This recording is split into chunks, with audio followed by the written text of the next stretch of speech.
जाना पड़ेगा, उनके प्रेजेंस की वजह से गड़बड़ हुई।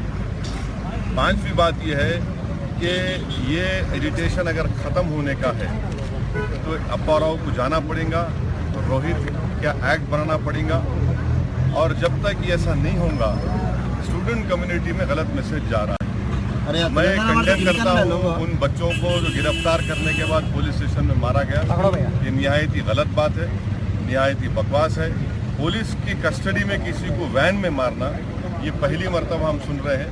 ये बहुत खतरनाक बात है, अच्छी बात नहीं है। और हमारे पार्टी की तरफ से कल हमारे एमएलएज असेंबली में इस इशू को उठाएंगे और हम स्टेट गवर्नमेंट से ये बोलेंगे कि इनकी बेल हो, बच्चों का केसेस वापस हो, इनको छोड़ा जाए।